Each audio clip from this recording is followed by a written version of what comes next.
even forgotten to record. Okay, it's now recorded. It's being recorded. I'm sorry for that. All right, so research process.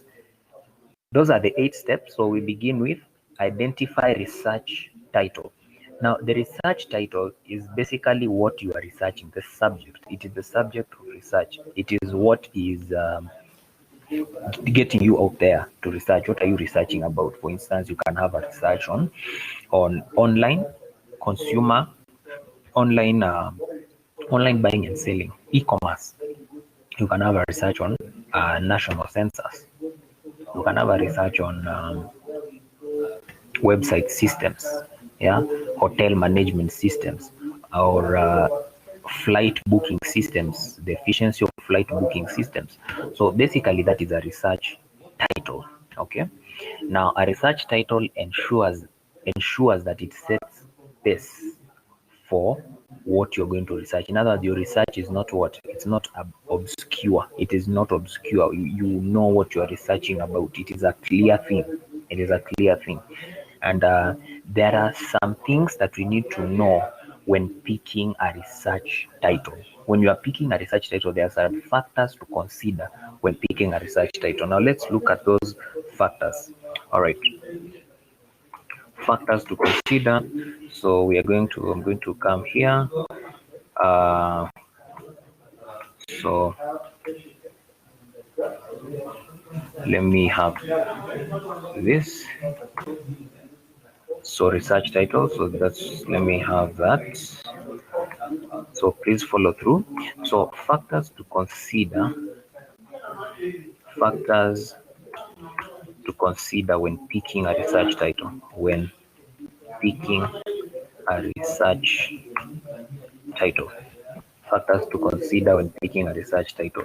Now, what should you consider when you are picking a research title? For instance, for you, if you are going to be told, hey, do a project of such and such, how are you going to know which project can I do as a person? So there are factors that you need to look at. Of course, if it is in an organization, you'll already be given the title. Okay, you'll already be given the title. But so an organization will employ you and they tell you to perform a research for us that is supposed to investigate this kind of subject. So you'll be given a research title. But for you as an academia, at some point you might be told to choose for yourself a research area and do a project from that research. Okay, so how do you determine a research title? Number one, the first thing to consider is that title should be valid. That title should be valid. The validity of that title just means that it is doable. Okay, it is doable. It is valid. It is doable. It is not obscure. Okay, again, your title should be clear. You should pick a title that is clear. You should not pick a very hard title. Clear and simple. You should not pick a very hard research topic which you cannot do. Again, remember, research is what? Research is time bound and research is also budget intensive. Therefore, some researches you are going to be funded with some money to perform that research. So you are supposed to ensure that it is clear and simple. Okay, pick a research title that is clear and simple. Then the other one, you need to pick a research title which you have the capabilities to do. In other words, technical capabilities. Technical capabilities. Yeah, so you have the correct data collection methods and correct data collection tools, and also the correct skill to handle that subject. If it is not a subject you can handle, then leave it. Okay, have the correct technical capabilities or expertise to do it. Okay, then you should also consider to pick a research title which data collection will be data collection and analysis will not be very difficult.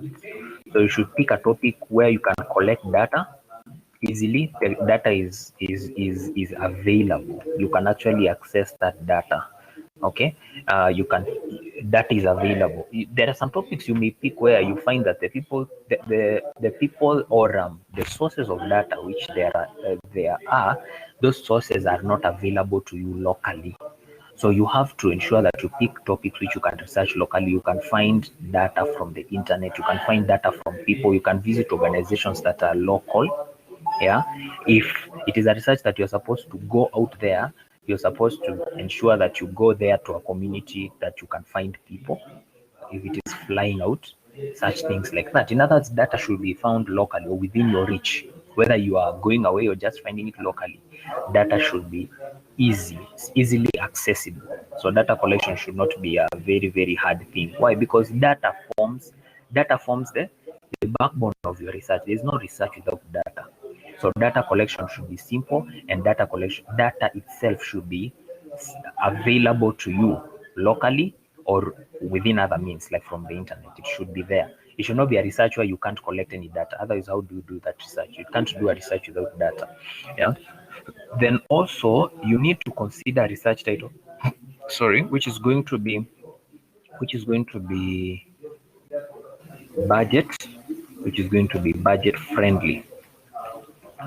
You're going to consider to pick a research title which is budget friendly. Budget friendly meaning that you can perform it with the finances that have been provided, for it. Otherwise, don't pick a research that will require that you buy many things or spend a lot and do little. Ensure that you pick a research title which will fit the budget that you will have. Now, what is the characteristic of a good research title? Characteristics of a good research title. Characteristics of a good research title. Now, as you write your research title, let's have an example of a research title. Okay, let's have an example. Let's have an example of a research title. Example: a survey of the impact of COVID-19, a survey of the impact of COVID-19 on e-commerce, on consumers. A survey of the impact of COVID-19 on e-commerce on consumers. So that is an example of a research title. Now, what makes this research title of mine a good research title? That is now what we are discussing, the characteristics of a good research title or a good research subject. The first characteristic is that research title should be short and summative. That research title should be short and summative. In other words, it should not be too long. It should not be a paragraph. It should just be a sentence or two. Again, a research title being short and summative means also that it should not have a period. You should not explain it in many sentences. It should just be one sentence that explains everything. It should be short and summative. So if you look at this, a survey of the impact of COVID-19 on e-commerce on consumers, it is short and summative. It is easy to read. Just by looking at it, just reading, it is very easy to know what the researcher wants to research on. The other thing is that it should not be ambiguous. It should not be ambiguous. A good research title is not ambiguous. A good research title is not ambiguous, meaning it is clear. It is clear. It is not ambiguous. It is clear. Ambiguous is something that you cannot understand, and a title can be ambiguous if you have used very difficult words to explain it. So it should not be ambiguous. You should use simple language that can be understood. You should not be ambiguous. You should also, the other thing, you should be precise. It should be precise and objective. In other words, only handle one subject. Yeah, only handle one subject. Yeah, it should be precise and objective. You cannot have a research title that has two topics. You can only have one topic for one research title. All right. So I cannot have a topic like a survey of the impact of COVID-19 on e-commerce on consumers and a survey of the impact of COVID-19 on people's lifestyle, on people's lifestyle. That is a whole another topic by itself. Okay, so you can only have one topic in a research data which is precise and objective, meaning that that is exactly what you are doing. You're not doing any other thing. So it should be objective. It should only handle one subject. You should only handle one subject. Another characteristic of a good research title. Another characteristic of a good research title is that a good research title should focus on an interesting subject. It should focus on an interesting subject. If you are told to pick a research title, like a research for your project, it's normally called a research project. If you are told to pick a title, ensure that you pick a title that is interesting. Do not pick a title that is boring, or a title that has been repeated. In fact, I need to combine that with this. I need to combine that with this. Do not pick. It should not be overdone. It should not be an overdone subject. It should not be an overdone subject. Let me add that there as another point, which one explains the other. It should not be an overdone subject. For instance, you may pick a title like all of you are doing something in IT. So you are told to pick a title for yourself, and then you pick something like a research project on hotel management systems. Now, just to ask you, how many people have done hotel management system? Many people have done hotel management system. These management systems, many people have done them. Library management, hotel booking, flight management. These management systems have actually been done by many people. So pick an interesting subject that can actually keep you going. It will be innovative for you. It will be a learning experience. So when you pick a title, ensure you pick a title that will help you to learn. Pick a subject that is interesting. Okay, picking a subject that is interesting does not mean that you pick a very difficult subject. It just means that you pick a simple subject, but it has not been overdone. In other words, it has many features. For instance, let me just give you an example. When I was in campus years ago, my research project was building a media player. Now, you see, a media player, that research project was not a very big project. It was actually small. I took a very small subject, which would take me a very little time, but it is interesting. In other words, when I present it to the person, to the panelists, they can actually see something interesting, something unique. So pick a unique title. For instance, so when other people are doing management system, hotel management system, car park management system, I don't know, something management system. Management systems have been overdone.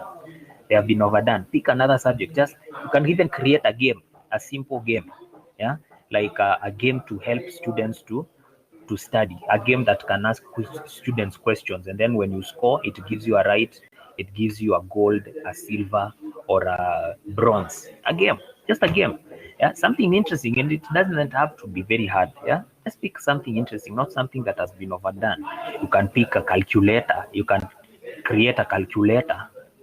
Yeah, you can create a calculator, anything, a research in any area, but just pick something that is interesting. And I'm sure you're going to be taught this when you're doing research projects at the end of your semester, at the end of your course. Mtafunzwa research project bado ile yenye sasa you'll have to do now a project. But basically these are things that you need to consider when you're picking a research title. So in an exam situation, when I ask you what are the characteristics of a good research title, these are the ones that you need to mention. The research title should be short and summative. It should not be ambiguous. In other words, it is clear. explained using clear statements, that is not confused. It is precise and objective, meaning that you're only handling one subject, you are not handling two or more, just one. And you also focus on an interesting subject, and that subject should not be overdone. So that is a characteristic of a good research title. So I want you to tell me, does this title fit these characteristics of a good research title? Is this title short and summative? Is this title clear? Is this title clear? Is this title precise and objective? Is this title interesting? Does it focus on an interesting subject, something that can stir somebody's attention? Yeah. Is it an overdone subject? So I want you to tell me, I want you to contribute. Focus on the title that I have given and study that title for like 1 minute and tell me which of these characteristics doesn't this title meet? Which characteristic doesn't this title meet? Is it short and summative? Is it clear? Does it focus on an interesting subject? Is it an overdone? Is it an overdone subject? So I want you now to assess this topic of mine, a survey of the impact of COVID-19 on e-commerce on consumers. How is that? Which one of these characteristics do you think my title does not meet?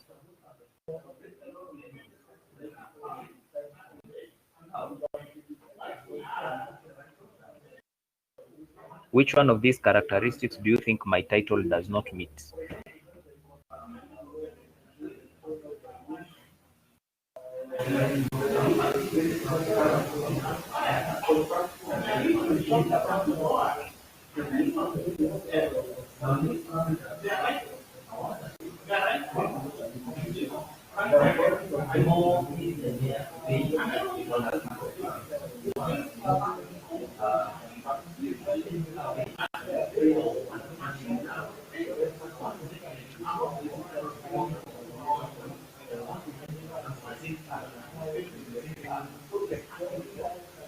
So someone says, okay, Opio says no. Phineas says it is short and summative. Okay. Opio Brand says it is perfect. Well, it perfect, I think you mean it meets all the characteristics. I guess that's what you mean. Linus Riri says it has been overdone. Now you really have to prove to me that it's actually been overdone. I don't think it has been overdone. This subject has not been overdone. Yeah, this subject has not been overdone. Nobody else has. Overdone doesn't. Okay, a subject can be researched twice, even thrice, even 10 times. There's no problem with that, especially if the previous researchers never came up with very concrete conclusions. So a researcher can pick up that subject and still research on it. Okay. Overdone just means that it is too common. It is very common. It has been done a lot of times. Okay, like very, very common. So this subject, I don't think it has been overdone. I don't think actually anybody has done a research yet on how COVID-19 has affected how consumers buy and sell online. Yeah, I don't think it has been. Oh yeah. Then Chepngeno says it's not short.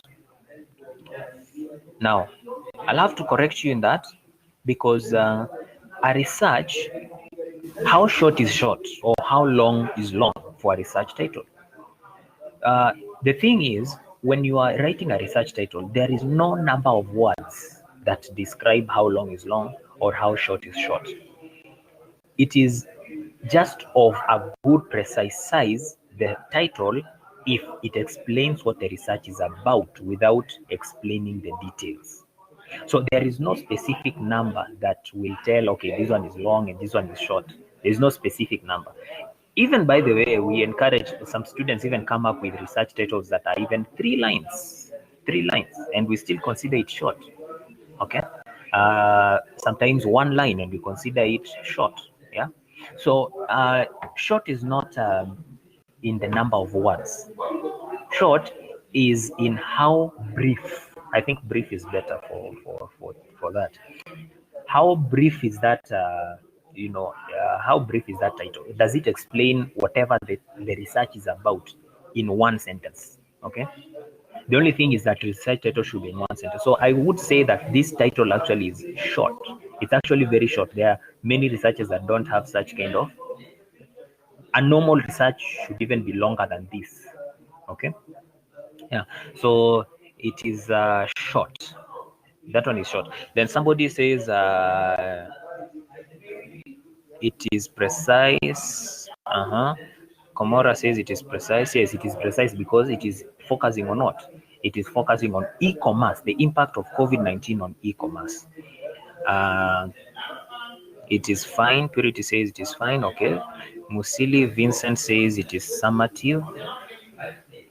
Yes, it is summative because you said it's short. Terence says it is good, meaning that it has met the qualities. Sophia says it meets all the requirements. Okay. Bogonko Denfas says it is not precise and objective. It is actually very precise and objective. It is actually very precise and objective. When you are talking about precise and objective, is that it is focusing on one subject. Okay. And do you realize that this title focuses on one subject? The impact of COVID-19 on e-commerce, on consumers. Yeah, that is one subject. The impact of COVID-19 on e-commerce. In other words, how has COVID-19 impacted or influenced e-commerce by consumers? All right. So probably I can change that to buy. I think this buy is the one confusing. It makes it to look. It is like it's not objective. Yeah. Buy an impact. A survey of the impact of COVID-19 on e-commerce by consumers. All right. Okay. So Bogonko, I hope I've answered you. It is precise and objective because it just focuses on one subject. All right. Then why should it be longer? I think that question comes when I've just addressed the issue of a title can be longer, but still be considered brief. Yeah, thanks Bogonko. I think buy is more correct. So why I'm saying it can be longer, the title of your brand, the title can be longer because it depends on the subject you are handling. For instance, can you consider a subject like a survey on effective methods of e-waste management, a subject on the effective methods of e-waste management in Kenya? That is longer. Yeah. Let me just write them here so that you can see them. Other kinds of titles. So let's have a title like uh, a survey on the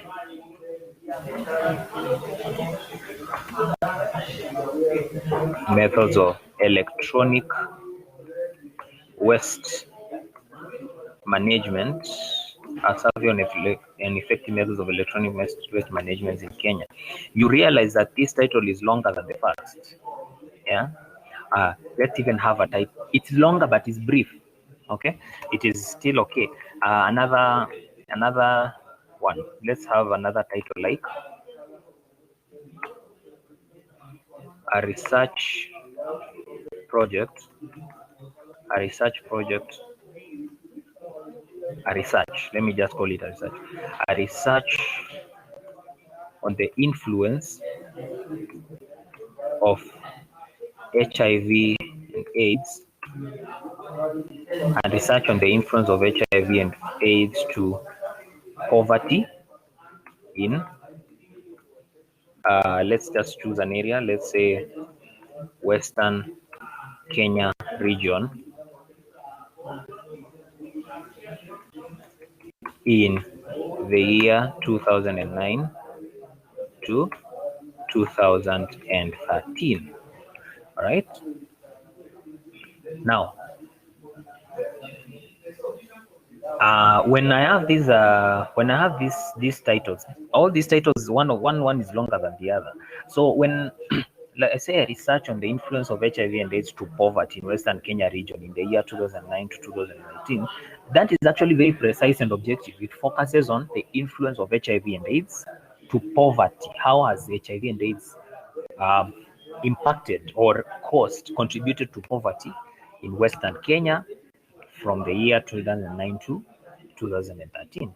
So it is longer than the first one, but it is still objective. It is brief. Yeah. So it is not, again, as I say, it is not the amount of words that determine how long or how short it is.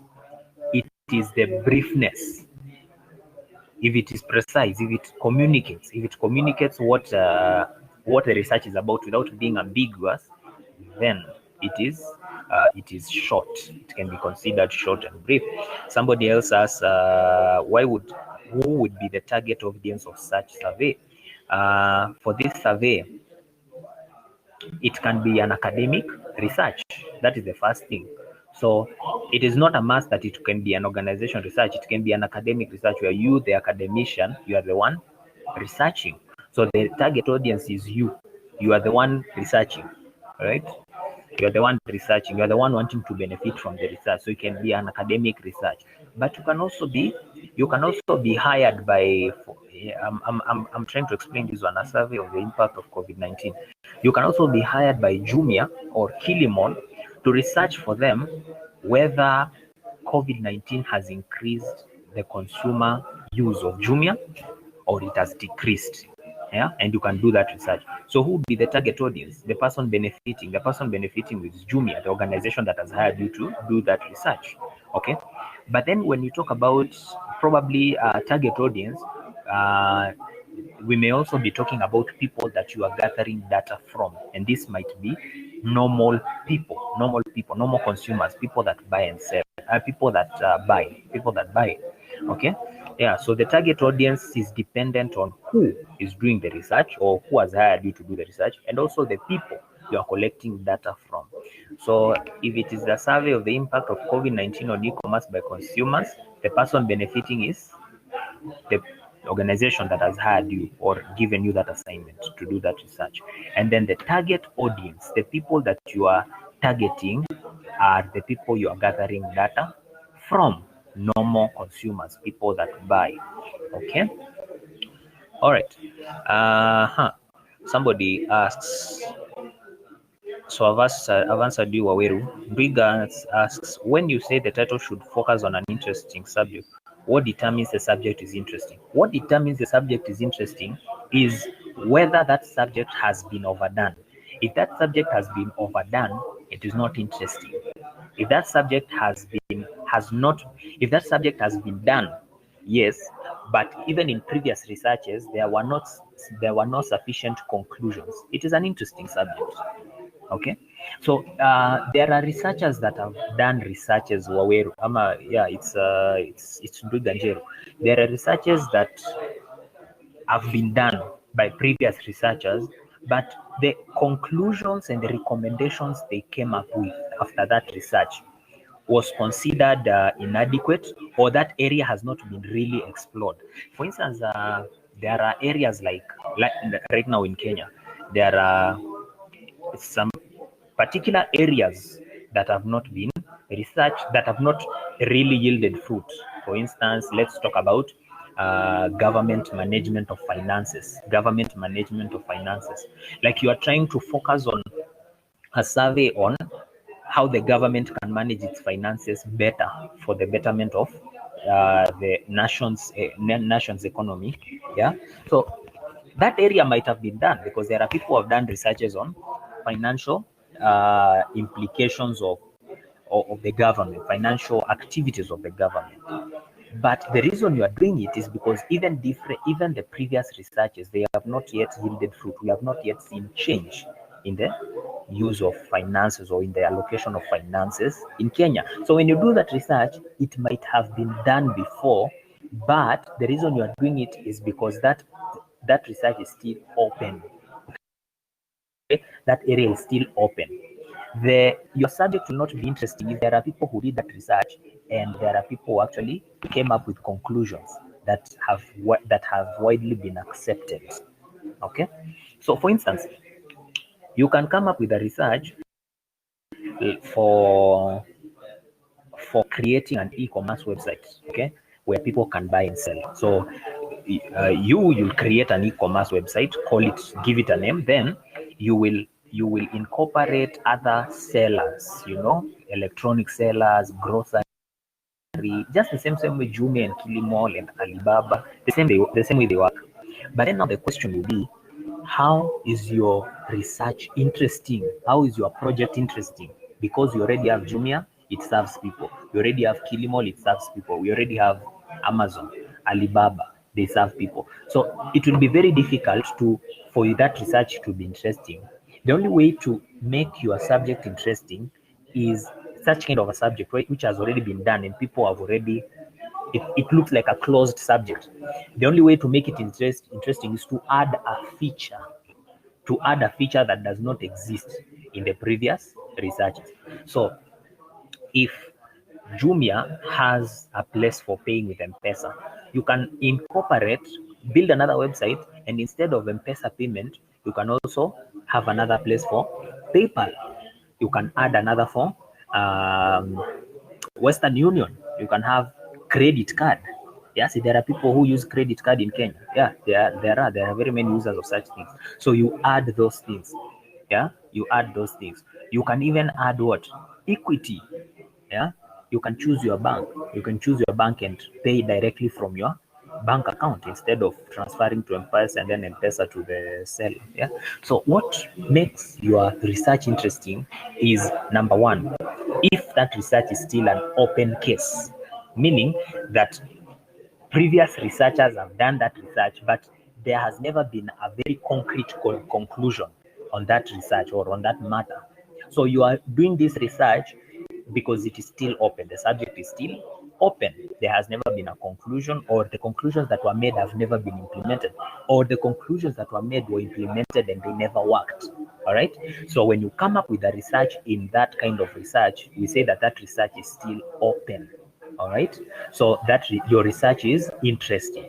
Another one is a research that has not been overdone. If you come up with something new, simple but new, it is also interesting. For instance, the person who researched how consumers can send money through their phone, and they came up with M-Pesa, that person was considered a genius during his time, yeah, because that research area was interesting.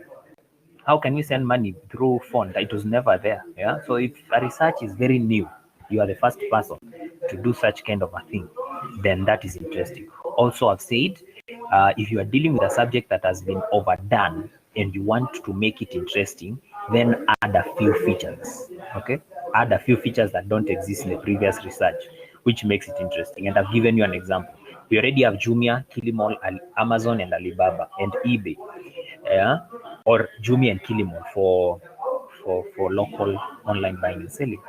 So if you want to come up with another e-commerce website for Kenyans, all right, add another feature, because how will people find your research interesting if I use Jumia and I use M-Pesa and yours has M-Pesa, now how is yours different from the one I'm using? Yeah. So I better stick with the one I've been using because I can't trust yours. Okay. But you can add another feature. In this research, you add features like M-Pesa, not M-Pesa, but a credit card, debit card. You add features like Western Union. Yeah. You add features like pay from account, where you can choose your bank, KCB, Equity, you choose your account number and you pay. You can add such features. Yeah, you can. So when you want to make I'm still responding to Ndwiga. When you want to make a subject interesting, is that you make, even if it has been overdone, add something that is interesting to it, something that has never been existed in the previous, something that is interesting.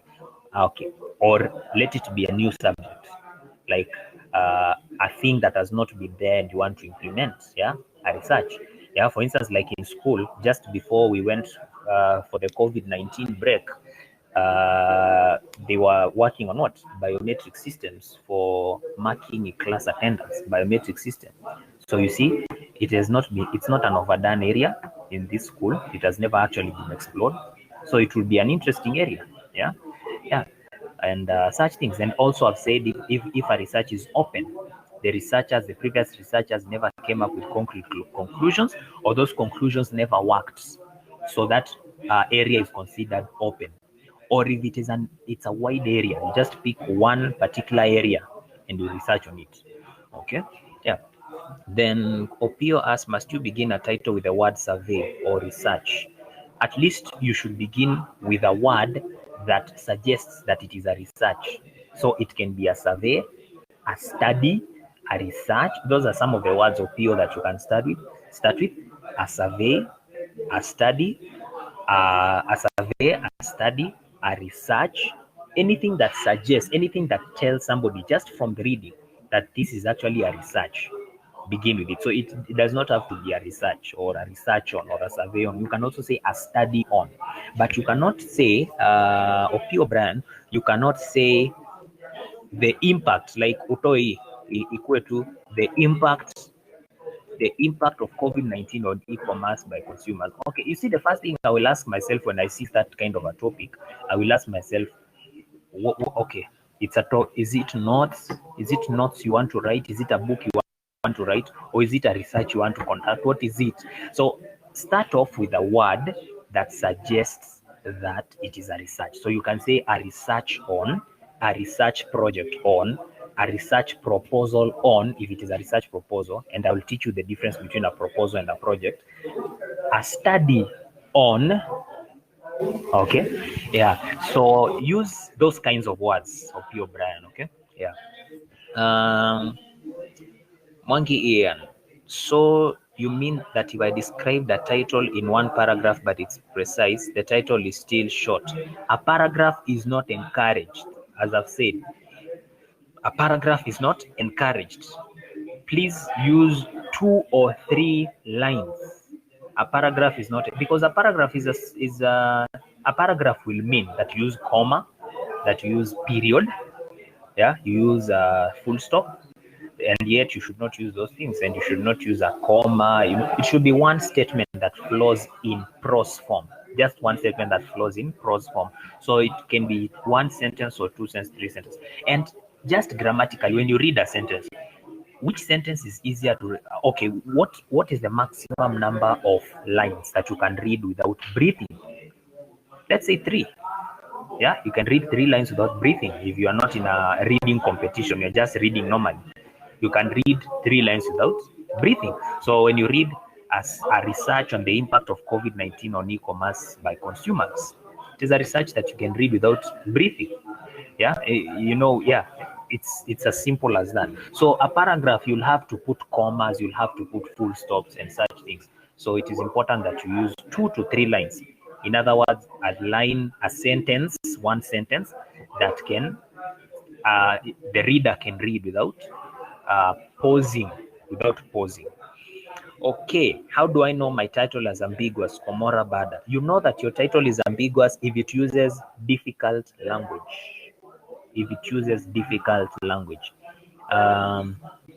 There are people that are known for using very, very difficult terms. Now, don't use difficult terms, not unless it's a professional area. For instance, kama unafanya research on an area like chemistry or physics or astronomy, as in just a professional area, or even mathematics, you will use some particular concepts that are particularly hard to the amateur.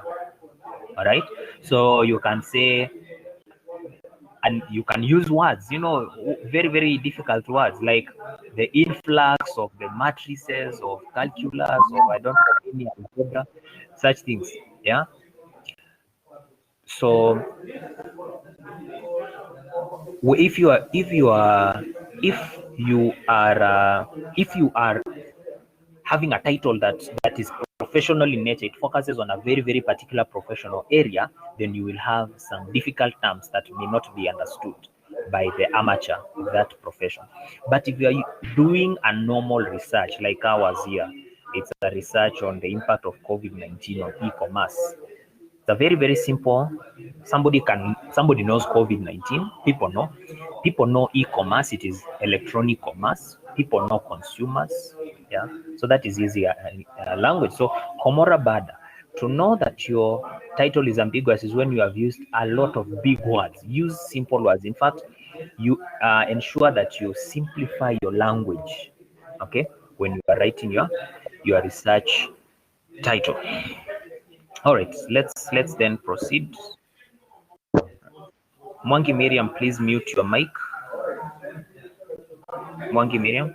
All right, let's proceed now let's proceed to the next item. So we were looking at a research title. In fact, we have taken a lot of time in the research title, but I think you've understood.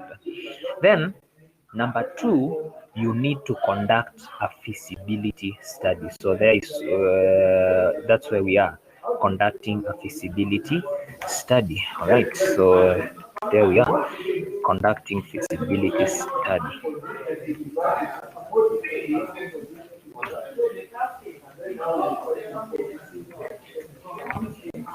Conducting a feasibility study. Now, feasibility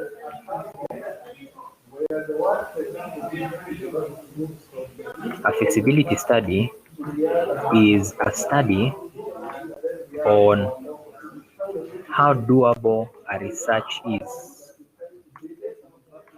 how doable or how viable a research is based on some certain factors.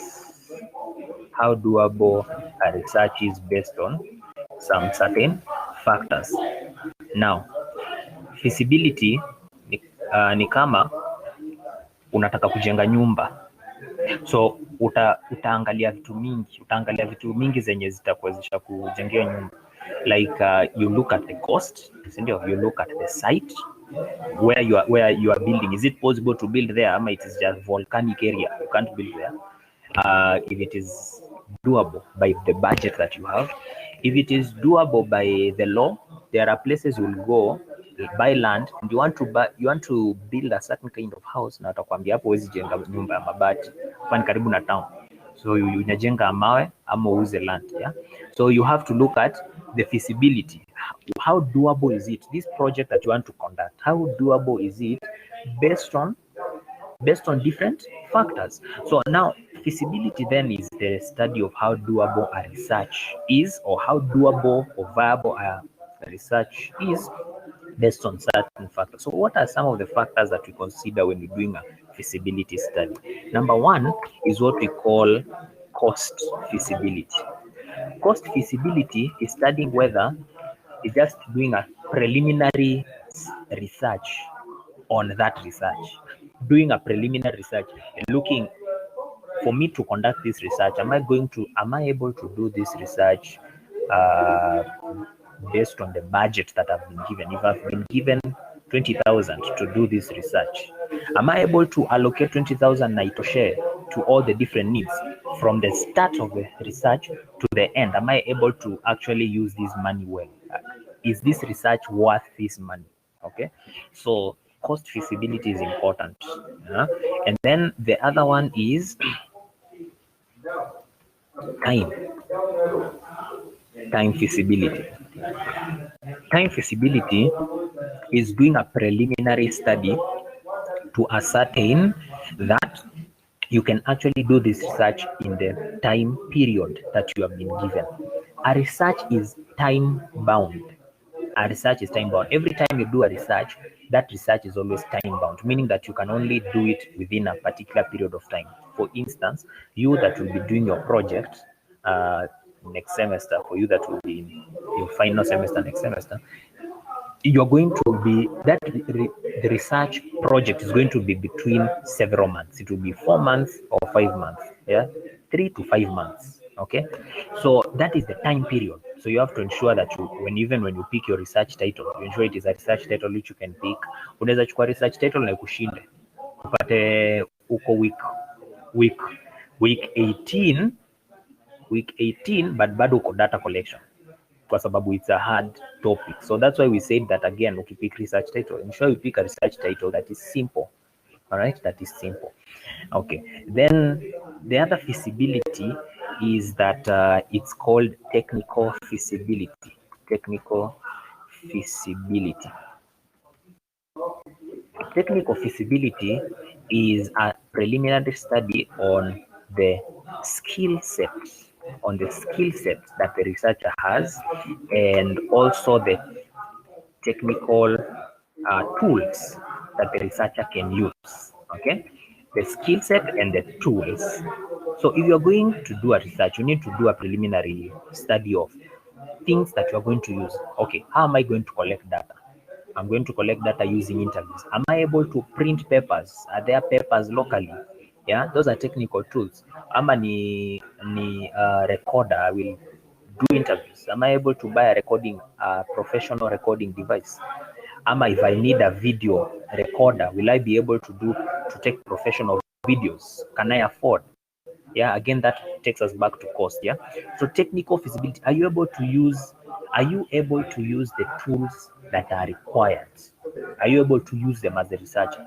So that is technical. If you are not able to use them, you can choose to adjust your title. You can choose to change your title so that your title can be a subject which you can use, tools that you are comfortable with. Also, the skill set of the researcher. You can only perform a research to as far as you know how to perform a research. That is why now you are being taught how to do research, so that you can acquire a particular skill set of research. Okay, so technical feasibility is doing a small study of, based on my skills of research and based on the tools that I will need to perform the research, is that research doable? If it is not, I will have to adjust my research. Then there is what we call legal feasibility. Legal feasibility. Legal feasibility is a feasibility study to ascertain that I can perform this research within the legal framework. I can be allowed to perform that research. There are some researches that you might need to pick a license, yeah, because probably you'll go from door to door. There are some researches that you may need to pick a municipal license or a government license for you to conduct that research. So you need legal feasibility. There are also some researches you cannot do because you cannot be allowed to step into that country or step into that state where which is the state of interest or the country of interest. So it needs to be legally allowed. Okay, sorry. It needs to be legally allowed. Okay, that is called legal feasibility. That is called legal feasibility. All right. Then there is another called socio-cultural feasibility. Socio-cultural feasibility.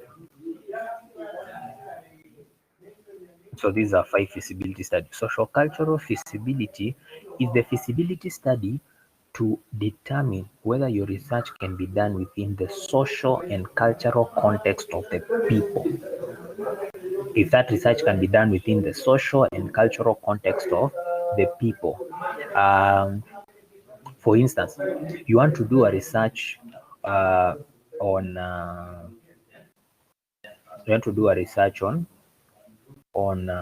things like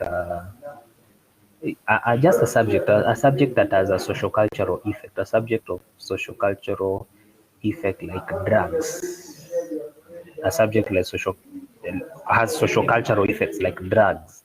So if you do a research on drugs and you might want to visit people and probably ask them if they've ever taken drugs in their life as your way of collecting data, you may find that there are people who will maybe not comfortable. They may not be comfortable with that subject, or even religious researchers. Yeah. So going around and asking people religious questions, it may make people uncomfortable. So you need to ensure that your research can be done within a social cultural context. A social cultural context. Yeah. So those are the feasibility studies. So why do you do a feasibility study after doing your research, after determining your title? Ushachukua title. So after you've determined the research title, unafaa kuangalia kama hii title unaweza researchia. If you can research for it. And the way to determine whether you can research for it is to do a feasibility study and do the 5 kinds of feasibility study to determine whether that title of yours can be done. Okay, then next,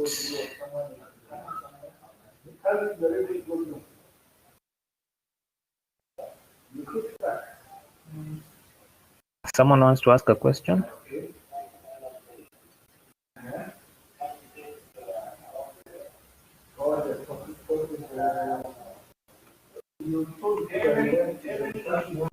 Number 3.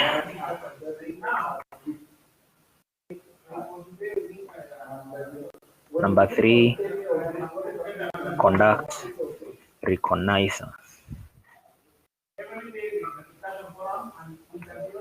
Conduct reconnaissance. Now, what is reconnaissance? Okay, copyright under legal feasibility. Yes, Mwangi, that's a good question. Copyrights are under legal feasibility. There are sometimes you may want to research, but the data that you are collecting, it has been protected by copyright, meaning that any use or duplication of that data, if done wrongly without giving proper credence to the author, you will be defaulting copyright laws.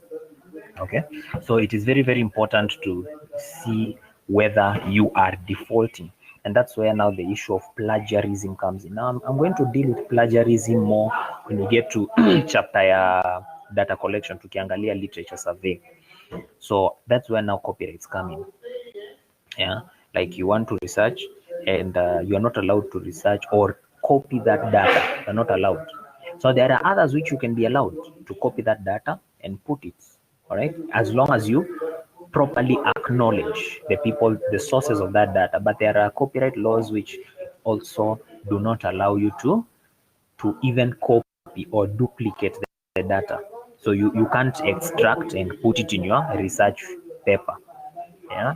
So copyright laws are also part of legal feasibility. Yes, Mbeganjeru, you can ask a question through your mic.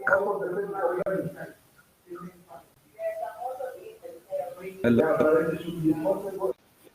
Yes, so when you are talking of number 2, conducting a feasibility study, you load the factors yes. of you load the factors of feasibility study, but are those the factors or types of feasibility studies? Because technical, legal, and social culture of feasibilities are types of feasibility studies, but now time and Yes. cost are factors that affect all those feasibilities. Now, time is a feasibility study. Cost is a feasibility study. Those are types of feasibility studies. You'll always find that in every kind of feasibility study, there is cost to it. For instance, you may have to buy copyright. You may have to. There are some kind of researches you may have to buy copyright. They are called what? Copyright permissions in order to access those research. So there is cost in that. In legal feasibility, you may have to pay a certain amount for you to get a license. Again, something like technical feasibility, you might have to look at what is the cost of acquiring a video recorder, what is the cost of acquiring an audio recorder. Yeah. So these kinds of feasibility, they kind of coincide, but they are normally 5 of them. They are normally 5. Time, So, feasibility, a feasibility. Yeah. so you're A talking of feasibility is types of, basically a feasibility studies. Yeah, those are oh, types of feasibility studies. but you load Yes, factors they of are the feasibility. same. It is the same. That's why I've written feasibility studies a study on how doable, viable research is based on some certain factors. So cost feasibility, the factor here is costs or budget. All right, so that is a type of feasibility. Yeah, time feasibility, the factor there is time. Technical feasibility, the factor there is skill set and technical tools. You understand? Okay. Yeah, Yeah. legal feasibility is law. Yeah, so those are the factors and their feasibility studies. All right, Ndriga, then that's a good one. So let's now move on to conducting reconnaissance. Now, a reconnaissance is a prior visit. A prior visit. It is as simple as that. A reconnaissance is a prior visit. Now, for instance, if you are going to do a research, on the impact of COVID-19 on e-commerce by consumers. If you're going to do that, you might want to focus your subject on a certain physical area, a place that exists, or an area that exists. I'm talking about a physical area that exists. So you may want to do that using what we call a case study. Now, a case study is a kind of research where you do the research on a general topic, but you focus yourself on one particular area. Now, let me give you other few examples so that you might understand where I come from. You might do a research on like a survey or a research on hotel management consumer satisfaction. A research on hotel management consumer satisfaction. That is how are consumers satisfied by how hotels manage their services. So as research on hotel management consumer satisfaction. So when you're doing that research, you may not know how consumers get to you may not know how hotels get to serve their customers unless you visit a hotel. Okay, so you may choose one of the big hotels around and you will focus on that one hotel, and that one hotel is where now you're going to gather all the data, because you cannot visit all hotels. You are just going to focus on one. So if I'm in Ruiru, I'm going to take Rainbow Ruiru Resort. Yeah, if you're in Nairobi, you can take Kempinski, something like that. Yeah, you can take another kind of hotel that you know that it can give you a lot of information on how consumers get satisfied, or how consumers get satisfied by hotel management services.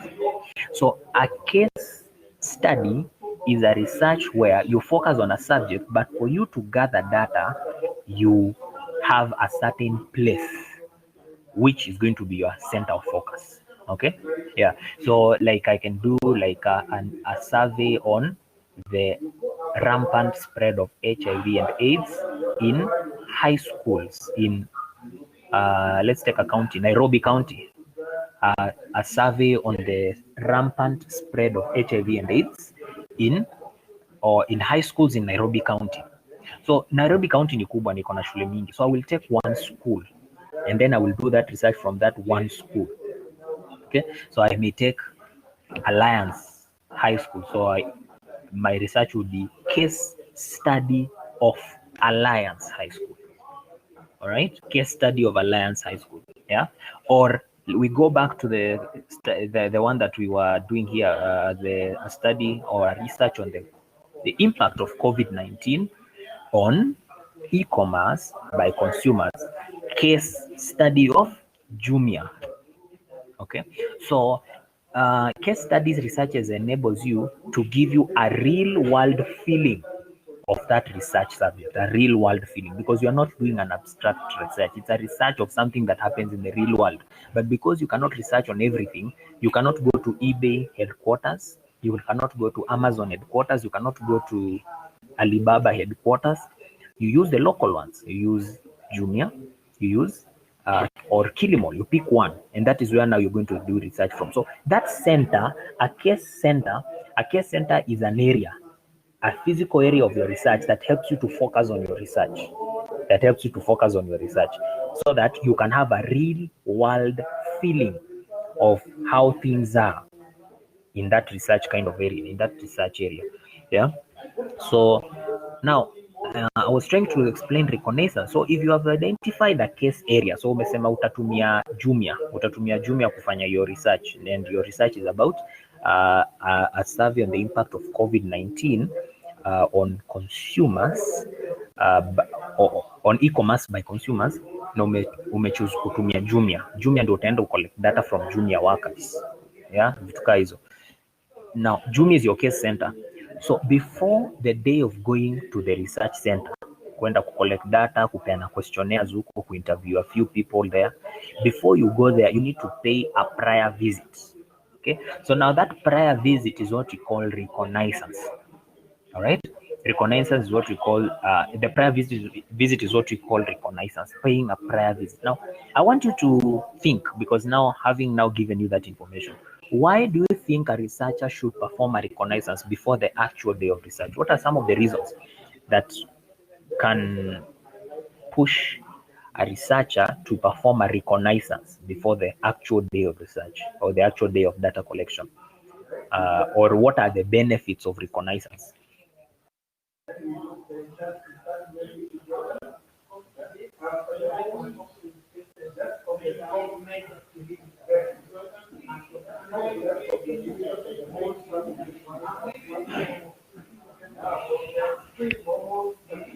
Benefits of reconnaissance. Yes. The first benefit is to be familiar with the environment. Thank you. To familiarize with the environment.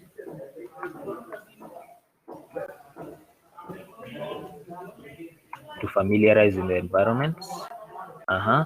Somebody up here says he or she will know what exactly to look for in the research.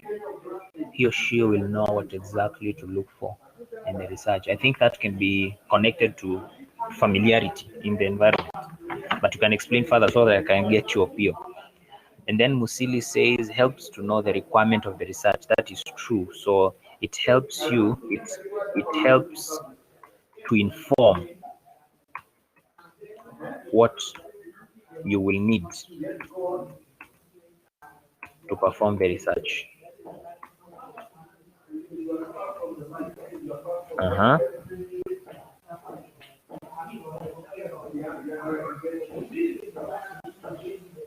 To prioritize time.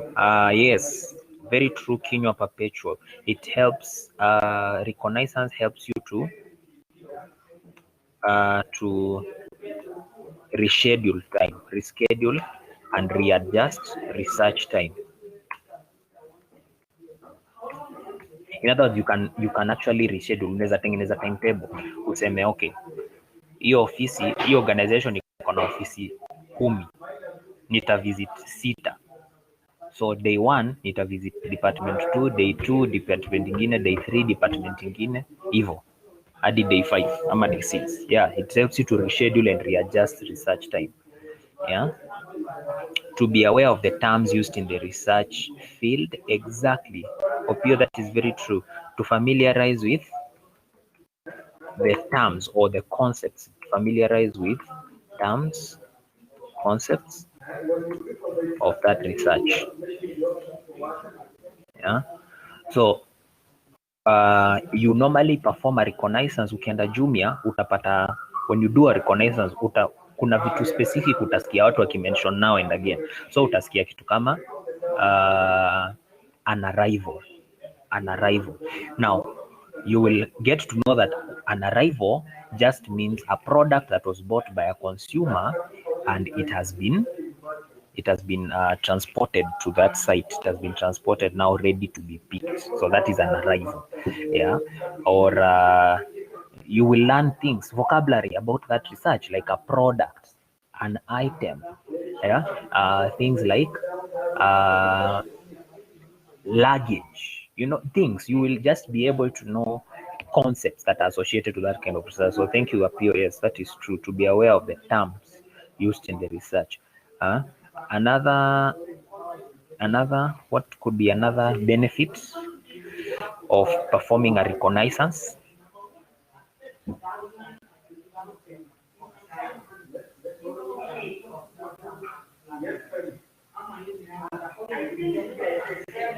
There is also the issue of which can be explained together with familiarizing with the environment, but also it is creating a rapport with the people. creating a rapport with the people, creating a rapport, a friendly rapport with the people, creating a rapport with the people. Yeah, creating a rapport with the people, that is important. So unaenda wakujue, so that ukienda kufanya research the next day or the time yenye you are going to do the actual study, you are not a stranger to them. Okay, that is the concept. You are not a stranger to them.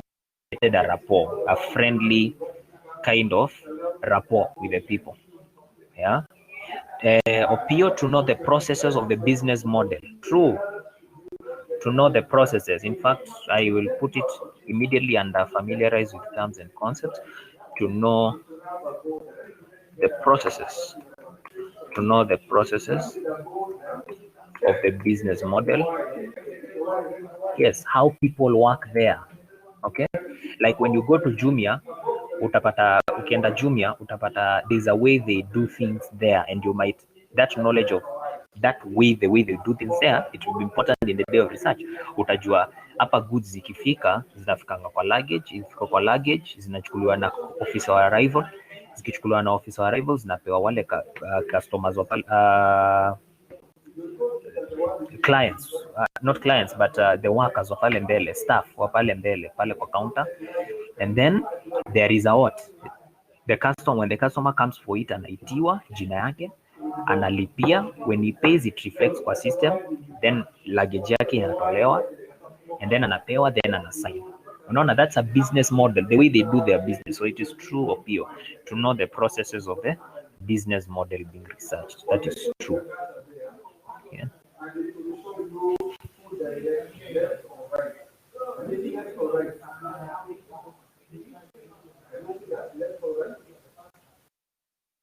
Just a minute, just a minute, just a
okay.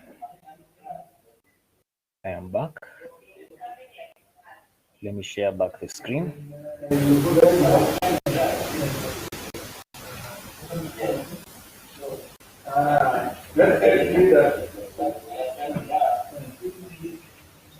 All right.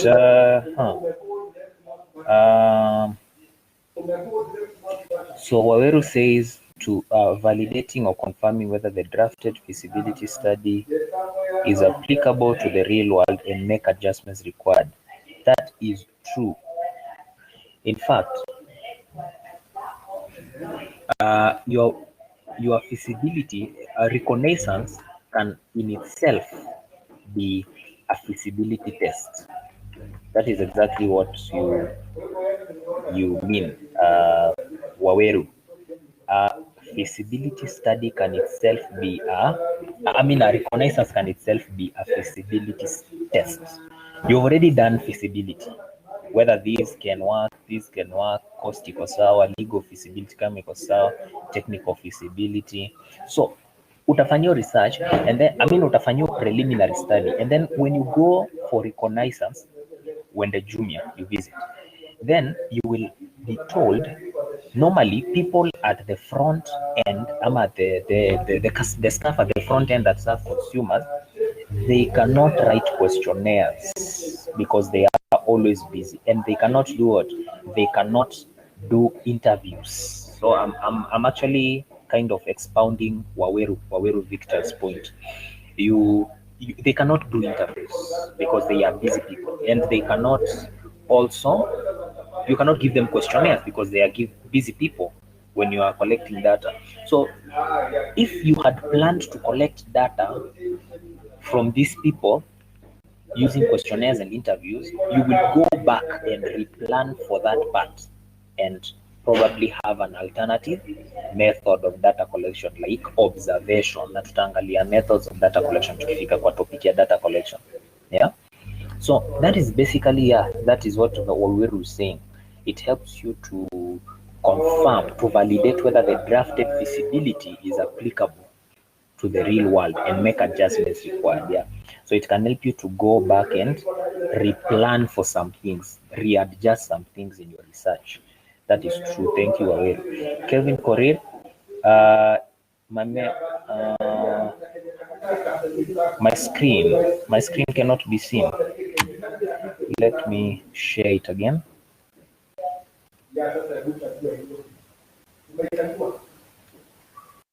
Then how you go back to where we were doing the now drag inside.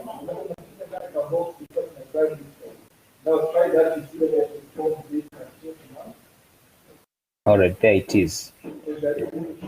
Kevin Correa says many measurements can be made, and so the results can be reliable and representative of the actual details. So what Kevin Correa basically means, or basically is saying, is that you can actually, your reconnaissance is like a pre-research. Your reconnaissance is like a pre-research. So whatever random observations you make during the reconnaissance, you also expect that at the end of the research, the main research, you are going to find some research results that are consistent to the pre-research. Okay, yeah, thanks Kevin Korir. So ukienda Jumia hapo upate like more people actually buying online, like in hours like lunchtime. During lunchtime, many people are there lining up. They are coming to pick their things. Then that is already a small conclusion. It's not an enough conclusion, of course, because you have not even done your main research. But already it has hinted on the results that you expect at the end. That in fact COVID-19 has really influenced, and it has made people to actually do more buying online, things like that. Yeah. So those are some of the benefits of conducting a reconnaissance. Those are some of the benefits of conducting a reconnaissance. All right. Let's have another. Let's go to the yeah. So number 4, research preparation and adjustment.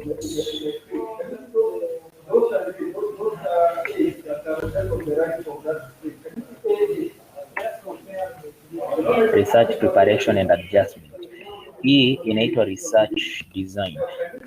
Now research design is basically a document that you write. Ukitoka reconnaissance unaandika document fulani yenye inasema sasa from all these things that you have gathered in the area of research and also now from your own title na feasibility, now this is how your research is going to be conducted from A to B, from B to C, from C to D. So a research design, it's a topic by its own, by the way. Research design is a topic by its own. So we are going to study how a research design is written. A research design is a plan for your research. After doing reconnaissance, now you make the final plan for how you're going to conduct research. Opio Brian asks, he says it also helps in decision on whether to terminate the research or to continue with it. That may be partly true and partly not true, because if you had already planned for the research and you have already done all the feasibility, technical iko sawa, you have the skill set, you have the tools, feasibility, legal feasibility, you have already met the legal requirements, you've taken a permit from the municipal county or things like that, umeangalia social cultural feasibility is okay, umefanya feasibility study, you found that this research is worthy conducting. Now, Opio Brand, I would like to correct that, because you cannot go to the case area and terminate your research just because the case area does not fit the kind of research you want to conduct. Kama umeenda junior na umepata they are not very welcoming, they kind of are not very welcoming to researchers because of some reasons, organizational reasons, then you will not terminate the research. You will just change the case study center. Okay, Opio Brian. So you do not terminate a research just because the reconnaissance is wrong, or umeenda mahali ukapata the organization is not very welcoming. You don't terminate the research, you just change the research center. Okay, yeah, you change the research center, the case study center. Okay, then yeah, so I've said number 4, research design ni plan. A design ni plan, okay? Yeah, it's every way you could talk about system analysis and design. A design is a plan, a model of how your research is going to take place. So umesha determine title yako, umefanya feasibility, ukapata hiyo title inaweza fanyika, umeconduct reconnaissance, umejuana na watu, you have been welcomed. Kama ni barua umepewa ukuje nayo during the actual day umepewa hiyo barua. So now ile kitu imebaki ni kwenda sasa kuanza ku collect data, but now before you collect data, you now plan how your research is going to take place. So that plan, a research design is a plan for your research, and it has details of everything that research is going to have. But we're going to study research design as a topic. It's a topic on its own, so we're going to study it. So, but for now, just know that the research design is now a plan, a very detailed plan on how you're going to conduct the research. Then data collection is collecting data. Data collection is also a topic on its own. Data analysis, number 6, it's also a topic on its own. After you've collected data, you analyze it. After you analyze data, you test the errors. You test for errors. You're going to explain how that works. And after testing for errors and finding that your results match with other researches, other relevant researches like that, then you write a comprehensive report of your research, and this is the report that you always submit. Okay, all right, any questions before I give you a break and then now we continue? I give you a short break, then we continue. So what I'm saying is from number 4 to number 8, hizo zote ni topics, so tutaziangalia, so don't worry about number 4 to number 8, they are topics.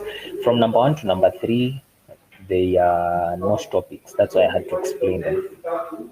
From number 5 to number 4 to number 8, those are topics. Okay, Opio, what if the research is the very first one in that field? Now, if it is the very first one, of course you don't have what? A case center. See, that is very normal. It's common sense. If it is a very new research, it doesn't have a case center. Yeah, simple as that. So that means your nini will be more difficult. Yeah.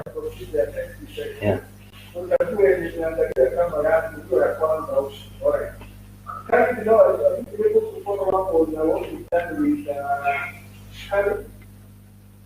Okay, Brian. Anybody else with a question? What have you corrected you? What have you corrected you because of the action is supposed to be that is the first Yamari with so make sure that carry to maximize your screen for camera yake. The work that is doing it. Carry to maximize screen. Where are these ladies? Why class? These ladies are not participating. Grace, Maureen, Perpetual. At least I've seen Perpetual once.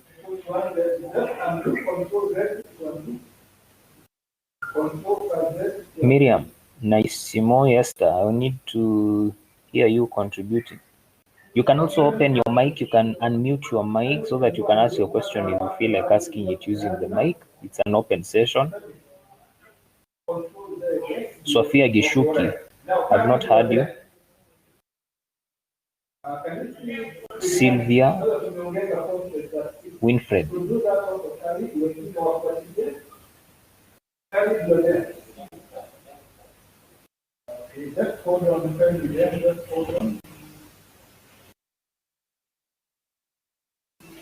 To know financial implications involved in the research. Is this a reason to conduct a reconnaissance? Yes, it is a reason. Why? Because probably you might have planned kwa ile feasibility study pale kwa cost ulikuwa umedetermine kwa preparing questionnaires utaprint only 50 questionnaires. Okay? 50 questionnaires. And then when the pale kwa Jumia, you realize you even don't need 50, you just need 10 because that center is not big. It just has 10 workers. So you go back and replan. That is why we had also said that it's actually interconnected with the other reason, which we say that reconnaissance helps us to readjust our plans. Yeah, so it actually helps us to know the financial implications. So ulikuwa print 50 questionnaires, so that means uta print 10. You just print 10, and the other money you can now allocate it to the other needs. Yeah, so it is a reason. Many Patrick, that is true. It is a reason.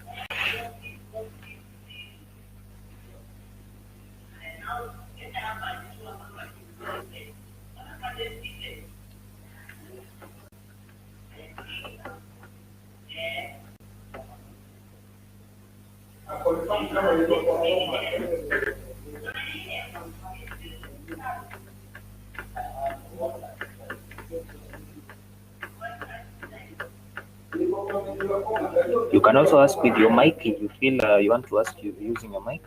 Mwangi Ian, is developing a working hypothesis a reason to conduct a reconnaissance? Is developing a working hypothesis a reason to conduct a reconnaissance?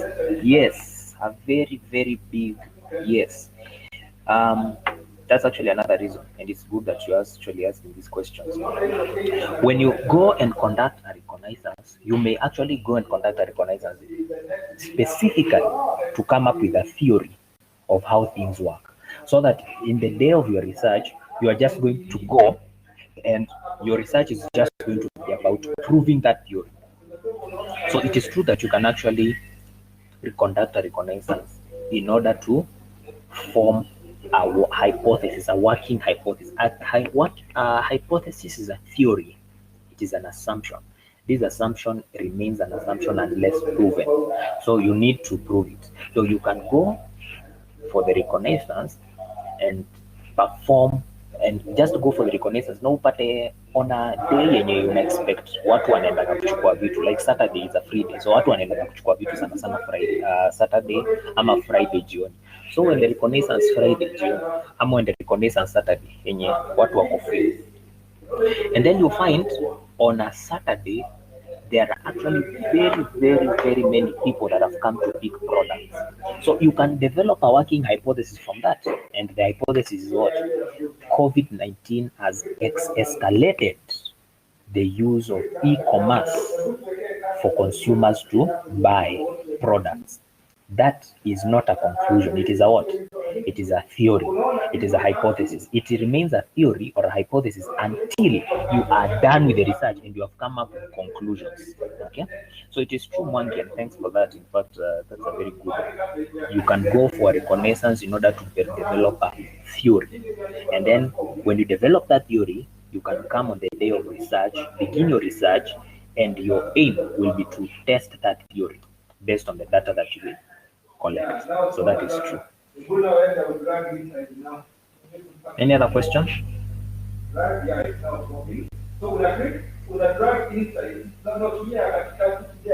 Okay, so let me give you 15 minutes break and then we come back to class. 15 minutes break, then we come back.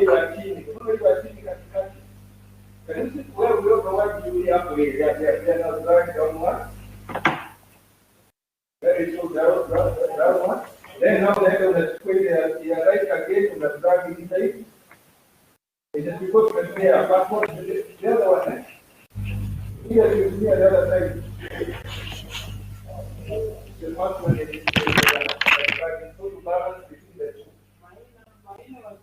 Then you cannot use your head, not the one you lay up.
guys, let's be back. We want to finish up. Let's be back.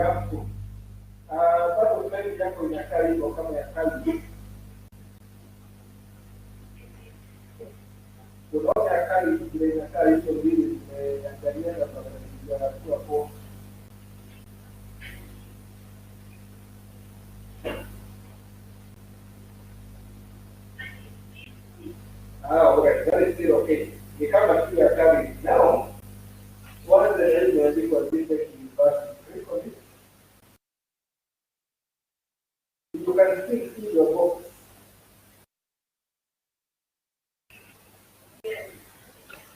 Ya sasa wekelea kasa hapo ndani. Wekelea kasa ndani ya box.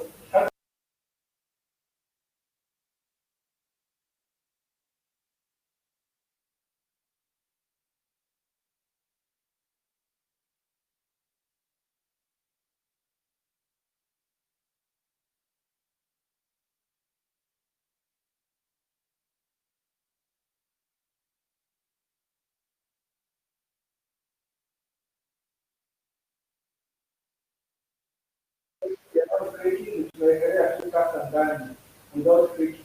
Yeah, that's the way you've done now. Carry the your screen.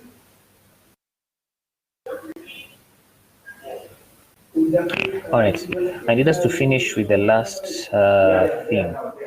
So now I want to look at what are some of the problems that are encountered by researchers.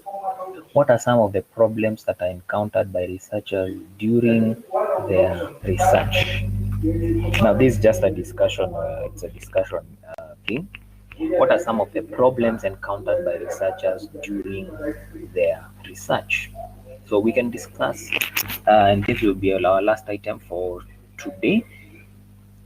Yeah, what are some of the problems that are normally associated by research or that are encountered by researchers when they go out and research? What are some of the problems? So we're discussing,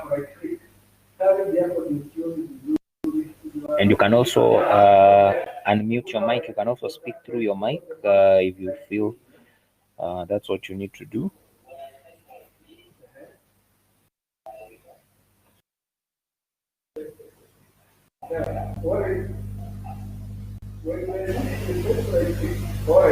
What you can do.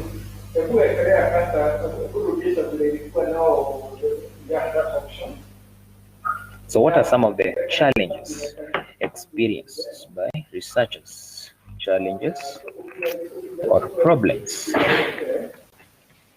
encountered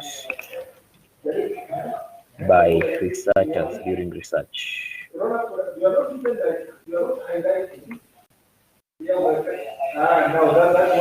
Lack of finances, true. Gitambugo, that is true. Opio brand, resource constraints, yes, that is very true. Resources like tools for data collection, yeah. Kutoka hizo.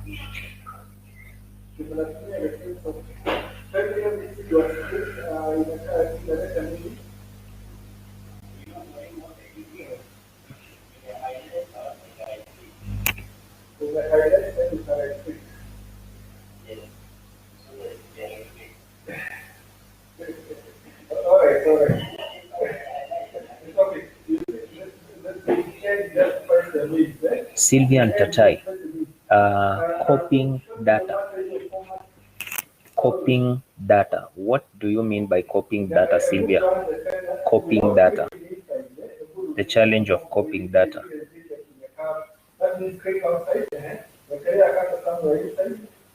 Lack of proper training, that is very true. You may go out to the research area when you don't have enough skill set, for your research. So for instance, vitu zenye zina require a lot of research, a lot of skills like interview. You actually require interview skills, how to interview people. You also require skills of analysis, mathematics, how to do simple statistics like division, multiplication. You have to do such kind of skills. Generation of tables and pie charts and tables and charts when you are doing analysis. You need to have skills for that, and I'm going to teach you. So you can have a challenge if you don't have proper training. That is true, Gita. Waweru says misleading and inaccurate data provided by subjects. True, very true. When you go out there and collect data, and probably you are collecting data through questionnaires and interviews, people may give you answers that probably are not relevant, or they are relevant but they are not true. They are untrue, or they are insufficient. That is true, Waweru. Opio Brown, natural phenomena like weather. Yes, that is very true, especially if you have to conduct a real case area research where you have to visit a case center. You have to visit a case center. That one will be challenged by weather. Even the other things like terrain. Yeah, there are places you cannot travel. Terrain. Yeah, the terrain of a place. What of creating a good rapport? Komora Bada. Well, this may not be, yeah, it can actually be a challenge. That is true. When you go out there and you want to collect data, but you have recipients that are not receptive, respondents that are not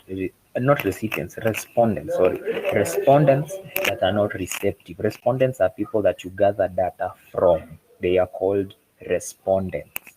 So if they are not responsive, they are not cooperating, then of course you cannot collect a lot of data, quite as much as you would wish. So Komora, that is very true.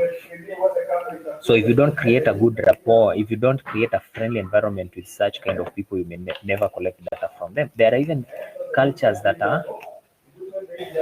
they are very sensitive about their communities. They don't really invite, for instance, if you are studying the history, a research on the history of a certain community, and then you go out there, you find that community, they are not receptive to strangers. They don't really welcome strangers in their territories. So it may be difficult to create a good rapport. So that is a good point, Komora. Distorted data, that is true, Perpetual.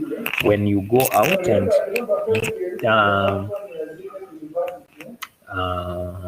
you collect data that is insufficient, no? Yeah, or people give you data that is distorted. They don't give you the real picture of how things are.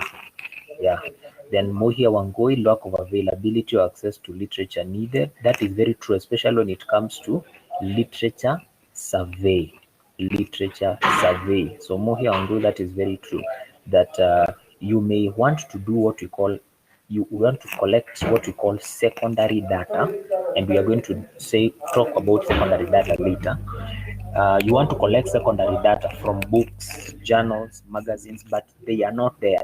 Those kinds of literature materials are not available. So you may have that challenge of collecting data. Then Chebon says unavailability of permission to do research. That is true. When you are not allowed to do researches, probably by the government, or the municipal government, or the county government, or the town government, or the town leadership, the town government, something like that. You can be allowed, you can be rejected the permission to do your research in a particular case area. Language barrier, that is very true, Kevin Korir. Few resources, that is very true, Naisimoi. It had also been said pale June by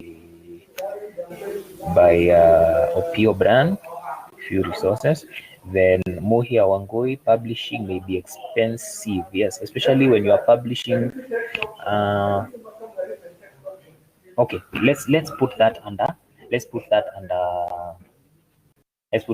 cost. Okay, somebody else had said cost before.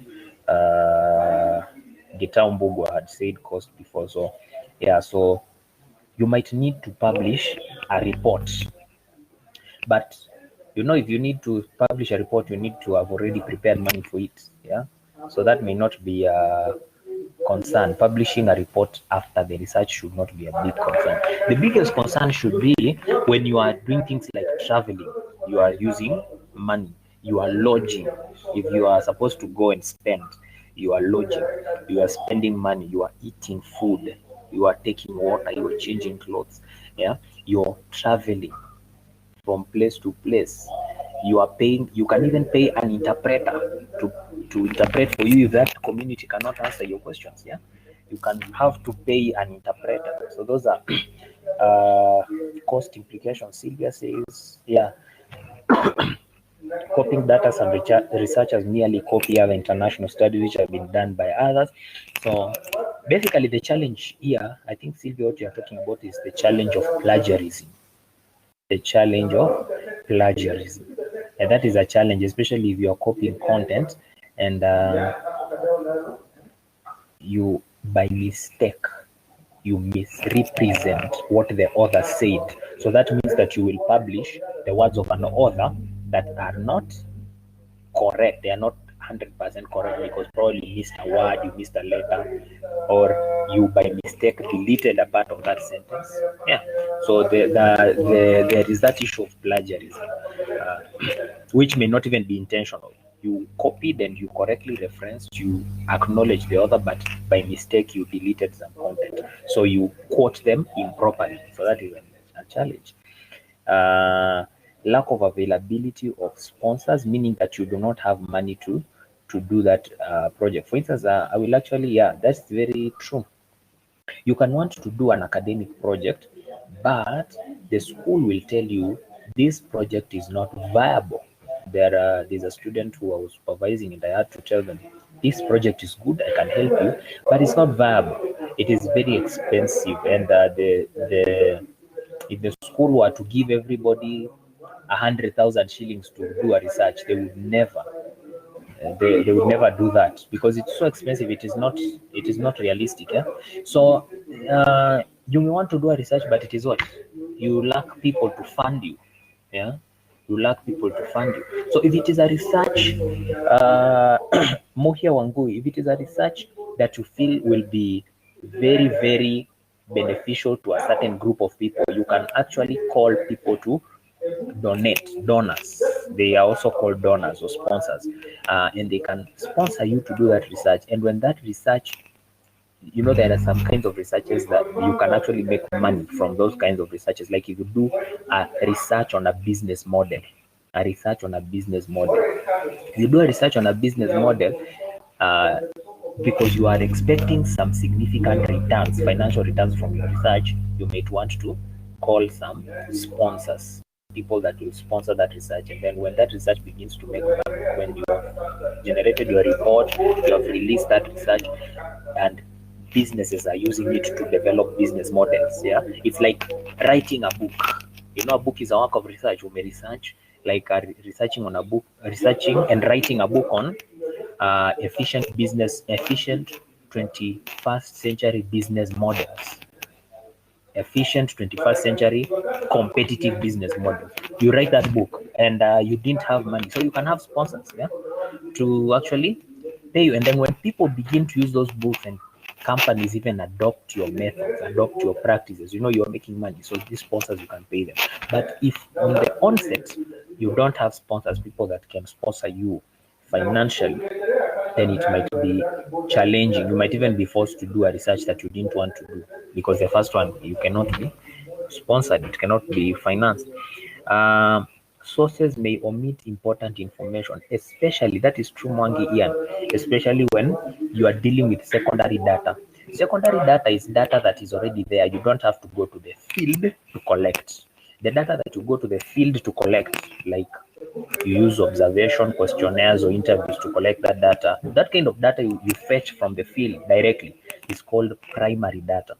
So when you're using secondary data, it is very true, Monkey Ian, that some sources out there may omit information. Like you go to a website, you visit a website, and you're looking at the things about e-commerce. You're doing a research on e-commerce, consumer buying and selling through online.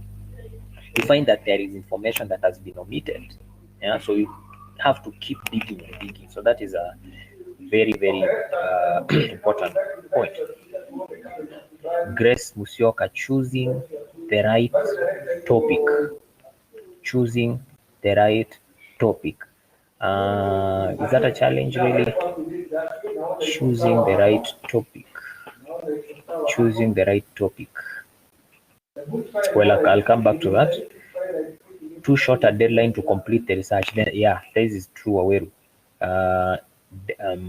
When you have limited time but you have a lot to do during your research, so you are not able to meet deadlines. Yeah, Mwangi, and it's true. Unreliable sources, it is exactly what you had said above there. Sources may omit important information. Yes, so well, these are two different things, Mwangi. Yeah, it's true. There is the issue of omitting important information. There's also issue of unreliable sources. What can make a source unreliable? I'll discuss that with you when you get to the chapter on data collection. What can make a data set to be unreliable? Yeah, and we are going to look at that, but that is true. Choosing the right method to conduct research. What are some of the problems? This I will classify this one, Winfred Wamboi, choosing the right method to conduct the research. I will classify that together with choosing the right topic. Well, as long as you have the factors to determine when picking a research or when choosing a research title. If you have that, then it is very, very easy to pick a research. So I will not, Grace Musioka will not pick that as a challenge, because as long as you already know the factors to determine and you conduct a feasibility study, it is very easy to pick a research title. Then also choosing the right method to conduct the research is not a challenge. It's actually not a challenge. You just have to check after doing the reconnaissance if it is a case study. It may not be a case. Not all researches are case study. Okay, there are other research designs. Kuna case study, kuna ingine into cohort, kuna ingine into philosophical design, kuna different kind of designs. Not angalia tukipika research design. So, but if you go for reconnaissance and you find out that these people cannot be interviewed or use questionnaires because they are busy people, then you just choose another one, like observation. You use observation for data collection, or you use secondary sources for data collection, like reading websites and books on the related subject. So I will not place that, Winfred, I will not place that as a problem. Lack of adequate and accurate communication. I think, Kelvin Korir, you mean lack of adequate and accurate information from respondents. I think that is what you mean. Swafia, assuming a team of people is involved in data collection, assuming a team of people is involved in data collection, inadequately trained staff may pose a challenge. That is true. Yeah, when you are dealing with very many people, you are in a group and you have not trained them to do research, they may make errors, research errors, like error in data collection, error in analysis, and such things. Yeah, true, that is true. And that actually matches very well with somebody else who had said,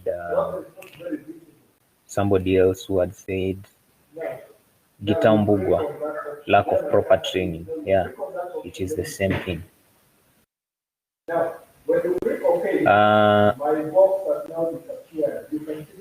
Komora, maybe she means considering all the requirement for a good title. And that's why I was saying, as long as you know the factors to determine what a good title, factors that determine what a good title is, what title is a good title, it may not be a challenge to pick a title. Okay? It may not be a challenge to pick a title. Why? As long as you know that your research is it should be simple, it should be short and summative, it should be precise and objective, it should not handle an overdone subject, it should be an interesting subject. As long as you know that, you can pick a subject. So I don't think that's not a challenge. Musili Vincent, illiteracy among the people who you are collecting data from. Exactly, that is true. When you have to interview people, or you have to give them questionnaires, they cannot answer your questions in your language if they are illiterate in that language. That is true. Wangi Ian says, in case a team is involved in improper handling of data, that may pose a challenge. That is true, and that actually falls into the issue of training. So you need to train the researchers very, very well before they go and venture for that research. Okay, that is true, Mwangi.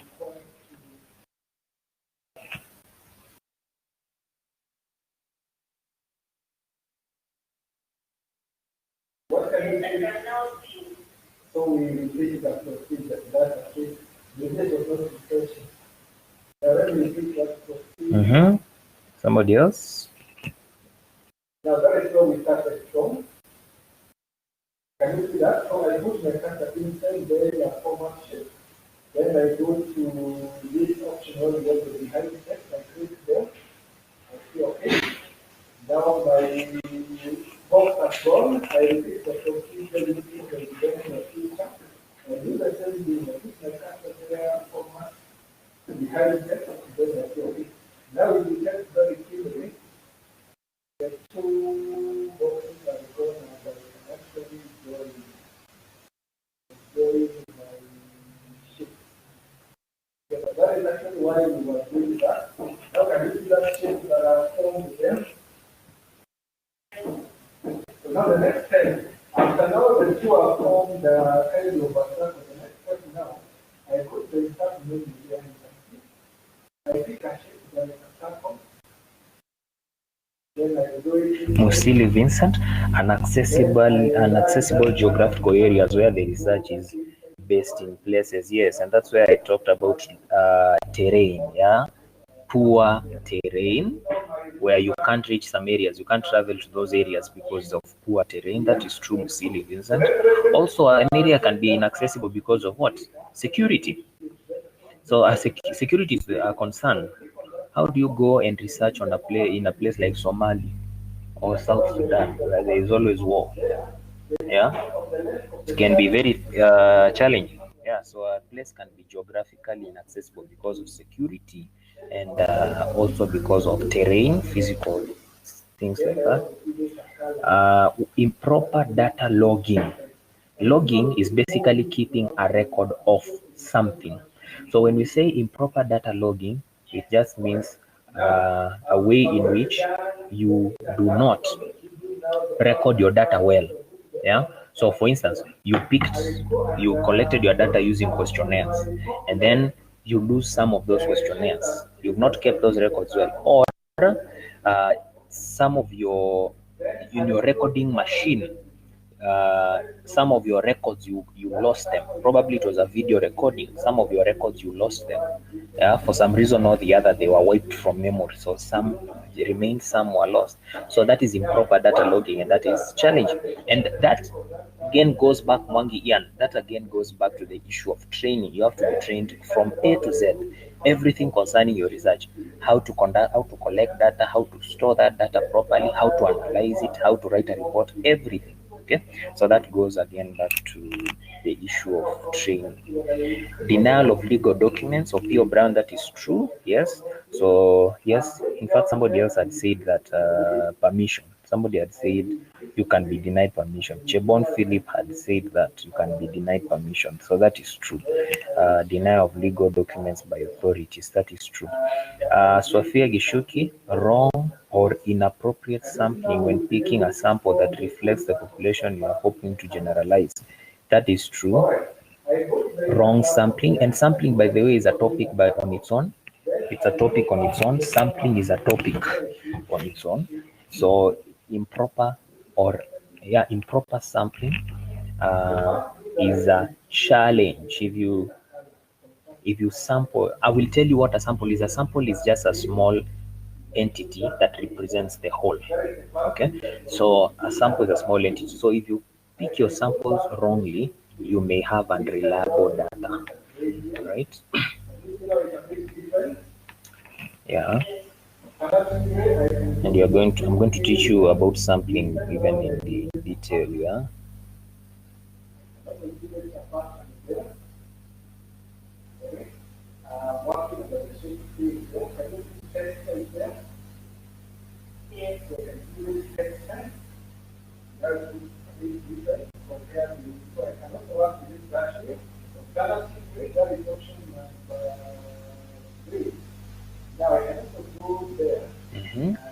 Waweru says topic of research could be too broad to handle or too narrow to get sufficient data. Exactly. That is a very, very main challenge. You may have a topic of research that could be too broad, such that your research will be too intensive. Yeah, and that will impact even more on your time, the time that you spend to do that research, and it will also impact on the effort of the research. So that is why it's always advised that you pick a research title that is precise and objective. Only handle one subject at a time. Okay? Yeah. So yeah, it is true, Aweru. So I think now for those are some of the problems. Anyone else who has anything to say?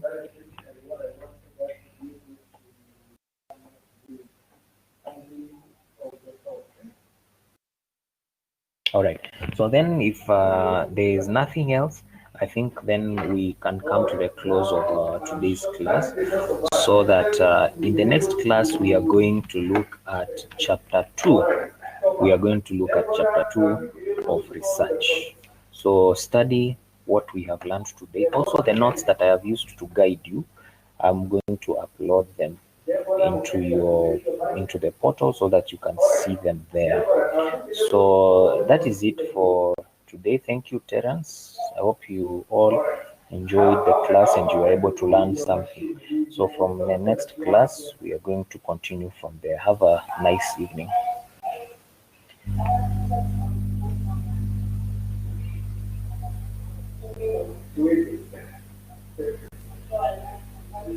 You just the research of the machine or the use of virtualization.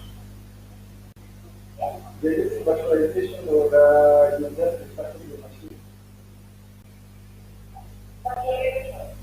Okay, so now you're on MS1 now. If you're on Windows, now you have MS1. All right. Now, just for confirmation purposes, we repeat that procedure.